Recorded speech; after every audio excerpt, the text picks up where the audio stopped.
su figura crítico-científica, por problema que se asienta en el marco de una serie de preguntas críticas formuladas por Aureliano, cuya data corre quizás a la época de los cursos de Echeverría sobre la definición de la cultura. La más reciente formulación de estas preguntas dice: ¿cómo es que importa el hecho de que Bolívar Echeverría sea marxista? ¿Qué es lo significativo de este marxismo y qué es lo original del mismo? Desde luego no se intentarán ahora sugerencias de respuesta, pero en esta contribución trataré de seguir las ideas de Aureliano en la medida en que yo mismo pueda hacerlo. Ahora vayamos al sistema cuádruple del etos histórico de la modernidad capitalista, una teoría de la cual se ha hablado mucho, sobre todo a partir de 2010, y que retoma aquí porque ha sido justamente el campo conceptual que por algunas de sus presuntas características teóricas es el favorito de los nuevos echeverrianos colocados a la derecha. Me parece que en este coloquio no hay que proporcionar extensos antecedentes sobre el concepto echeverriano del etos histórico. Respecto de su versión moderno capitalista, ha escrito Bolívar que es el resultado de la convergencia entre la historia de la economía y la historia de la cultura, con el que se refiere a la interiorización y respuesta que en el medio de la vida cotidiana debemos cumplir los que vivimos en el sistema capitalista. Quisiera traer a colación en primer lugar que Aureliano Ortega, siguiendo a Echeverría, apunta que el etos es un comportamiento caracterizado por su espontaneidad, lo que es decir, por su carencia de reflexión teórica. Desde luego, el sistema de Echeverría es una teoría con todos sus elementos. Son 4 puros que expresan dicha interiorización y respuesta ante el hecho capitalista que domina y determina la existencia. Esta necesidad de adoptar un etos surge ante otro hecho propio de la forma natural humana de existencia, que la vida requiere de bienes de consumo. Esta necesidad de entrar en las relaciones de trabajo y consumo, pero justamente las que son propias del capitalismo, obliga a adoptar un comportamiento ante el mundo de los productos sociales necesarios, es decir, ante las mercancías. Para Echeverría, cada uno de los etos apuntala el sistema del capital. Todos son capitalistas, en tanto que deben resolver la problemática de la existencia, trabajar y consumir. Y en primera instancia, si bien se pueden formular opiniones, no se requiere de un discurso elaborado. El hecho de la vida exige trabajar y consumir. Una respuesta inmediata al hecho capitalista toma de entrada 2 formas: se la niega o se la reconoce, pero se procede a un comportamiento cotidiano, el cual se adopta concomitantemente con un sentido común correspondiente. Pero esta adopción, no perder de vista esta idea, se hace de acuerdo con la posición de cada uno en la escala social. Finalmente, se supera de algún modo el muro dinerario que dicho sistema del capital ha interpuesto entre la mercancía y su adquisición y consumo. Quisiera subrayar la diferencialidad en dicha superación, que oscila entre su imposibilidad y el lujo y despilfarro. Desde la teoría de Echeverría pueden ser descritas coincidencias de interés económico y político en la adopción y aquiescencia de determinada combinación de ET. Retomemos ahora 2 elementos decisivos en nuestros comportamientos de los ET y sus diversas combinaciones. 1, la actitud ante la contradicción del valor y el valor del uso. Y 2, que en cada uno de los etos, no obstante su complejidad, realmente no hay una reflexión teórica. Su contenido es solamente enunciativo, por lo que en el momento en el cual se configura una reflexión, se sobrepasa el suelo conceptual etoico y se penetra en el de la ideología, o menos probablemente en el de la crítica. Lo que me interesa ahora es el tipo de reflexión que sesga, tergiversa u omite los conceptos básicos de la crítica científica marxiana que Echeverría colocó como la base teórica del sistema etoico. Entonces se presenta, una vez que se hace lo que acabo de decir, una ideología diferenciada que da la pauta para diversas combinaciones teóricas diferencialmente complejas. Quizás las formulaciones ideológicas más sofisticadamente elaboradas sean propias del etos realista, debido a las específicas características que le otorga su calidad de discurso dominante.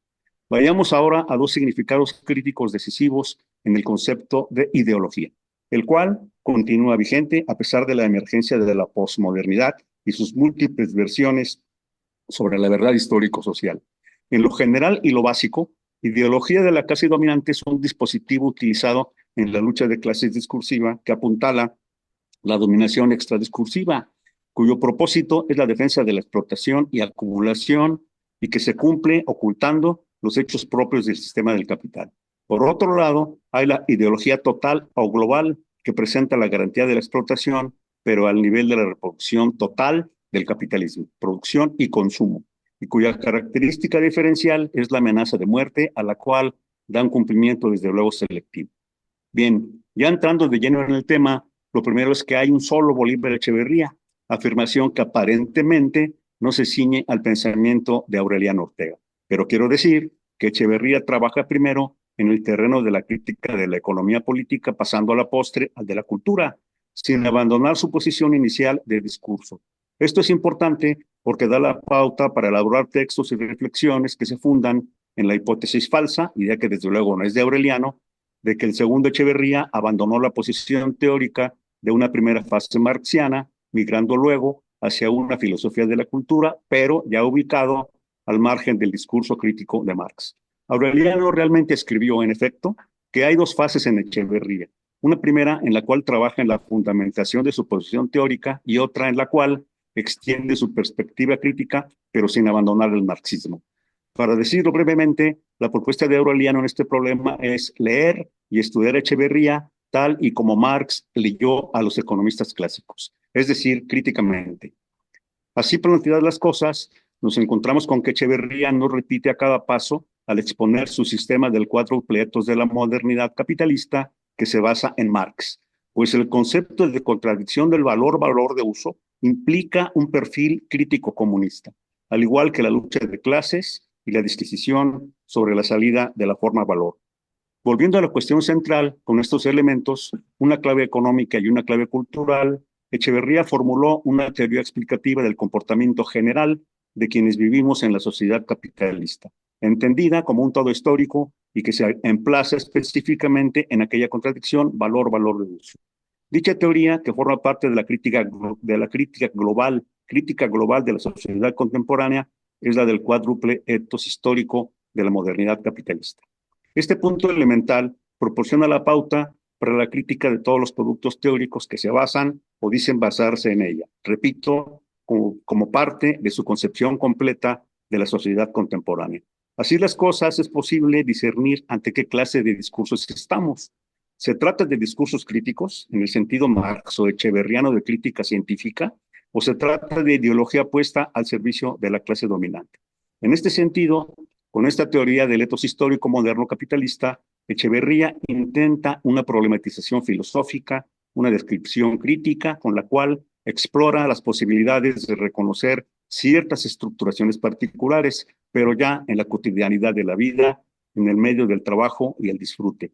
El nivel del comportamiento propio de los 4ET y sus diversas combinaciones, Echeverría es muy claro, se desarrolla en la espontaneidad de la vida y su conciencia se halla en el ámbito del sentido común. Digo esto, lo repito, porque ninguno de ellos o de sus diversas combinaciones es revolucionario. Idea que Aureliano Ortega y los echeverrianos críticos han comprendido muy bien, pero coinciden todos. Puede ser el etos barroco una plataforma de salida del capitalismo. En esta perspectiva, la totalidad de las reflexiones estoicas se mantienen en el campo de la experiencia cotidiana, digamos, de una crítica no científica, de una crítica no trascendente, de su propio ámbito experiencial. Es importante tomar en cuenta que el concepto de etos requiere de una definición de la cultura. Echeverría reposiciona su significado como un todo histórico, pero justamente los echeverrianos de derecha, ignorando esto, la entienden de nuevo como algo aparte de la clave económica. Una vez planteado lo anterior, vayamos brevemente al ensayo Discurso de la Revolución, Discurso Crítico de 1984. En la nota número 4, Echeverría resume su polémica en torno a los conceptos de la forma natural de la reproducción social y el valor de uso, que por su perspectiva resultan representativas de dos razones que, entre otras, están detrás de la tergiversación del pensamiento crítico científico. A saber, que Marx manejó solo una episteme decimonónica y que el valor de uso no existe. Ulteriormente se deberán puntualizar y matizar todas las particularidades en cada caso. En la nota número 4, Echeverría critica el modo en que dos autores muy influyentes en los últimos 35 o 40 años, Michel Foucault y Jean Baudrillard, trataron estos conceptos usodichos. En el caso de Foucault, si bien produjo una impresionante obra teórica, queda, dice Echeverría, un tanto empobrecida debido a su escasa cercanía con el capital de Marx, al cual considera como portador de un dispositivo epistémico solamente funcional para el siglo XIX. Pero Aureliano ha demostrado junto con Echeverría que Marx, desde sus apuntes sobre las tesis a Feuerbach y ya sin duda desde el planteamiento del concepto teórico-metodológico de crítica, ha superado no solo la episteme decimonónica, sino toda la episteme moderna desde Descartes hasta Feuerbach. Los diversos conceptos marxianos constituyen un corte, una ruptura o hacen estallar, superando radicalmente el horizonte de inteligibilidad, no solo de las formas epistémicas del siglo XIX, sino del XX y lo que va del XXI. Pero con todo su peso teórico y político, este estallamiento seguirá vigente en tanto lo sea el sistema del capital. Realmente todos los conceptos de Marx, desde la temprana concepción materialista de la historia, son el advenimiento de una epistemología futura. Por su parte, Brodila, dice Echeverría, a pesar de ser uno de los más agudos teóricos del intercambio, la producción y el consumo, si bien conoce muy bien el capital de Marx, su concepción de la práctica humana reintroduce un superado reduccionismo.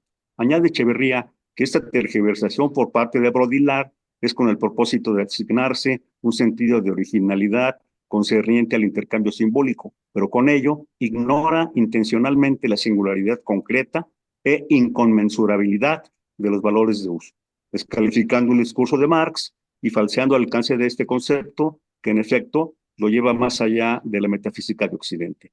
Marx, desde las primeras líneas del Capital, define de modo suficiente, a mi parecer, el valor de uso. Desde luego, como escribe Echeverría, no queda elaborada una teoría, pero la traza en relación con su relevancia para la satisfacción de las necesidades humanas. Realmente Marx en el Capital se ocupa a fondo del concepto, pero en la perspectiva de ser un factor de la mercancía.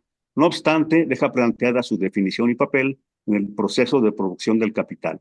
Pero es posible considerar que toda su obra es una tematización del valor de uso, desde la tesis 11 a Feuerbach, implícita en la idea de transformar el mundo.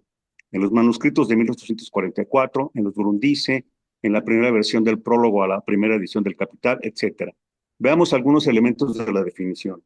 El valor de uso de una cosa es su utilidad, condicionada por sus propiedades. Estas no dependen de que su apropiación cueste mucho o poco trabajo. Es muy significativo que el valor de uso solo se hace efectivo cuando la cosa es usada o consumida. Independientemente de la forma social de producción, los valores de uso constituyen el contenido material de la riqueza. Ahora bien, con todo su peso teórico, el concepto de valor de uso significa la forma total del valor de uso. Escribe Marx, el proceso entero del trabajo, la interacción viva de sus elementos objetivos y subjetivos, se presenta como la forma total del valor de uso. Esto es la forma real del capital en el proceso de producción. De donde, fin de cita, de donde se deriva sin dificultad que el valor de uso total señala la forma natural de la reproducción social, pero una en la cual el valor de uso se consume. La forma natural indica claramente que no se coloca un hiato entre el sistema de capacidades de trabajo y el sistema de necesidades de consumo. Pero una carga mortal pesa sobre los valores de uso en el medio de la forma valor. Su proceso específico de producción los anula. Esto se demuestra en la vida cotidiana, en donde la efectivización de un valor de uso cualquiera, o sea, su consumo, queda vedado por el muro dinerario. Si el valor de uso total es el proceso entero de la reproducción social, tenemos así frente a nosotros el concepto de forma natural de la reproducción social, señalando el sistema de capacidades de trabajo y necesidades de consumo. Este sistema propio del conatus humano requiere para ser cumplido de un trabajo sobre el entorno, lo otro, la naturaleza, arrancarle los medios de subsistencia y consumirlos. Bueno, ya voy a terminar. Marx había Muchas tratado gracias, Héctor. 5 minutitos, ya cierras, ¿verdad? Perfecto, Héctor. Sí, sí. Continúa, por Bueno, favor.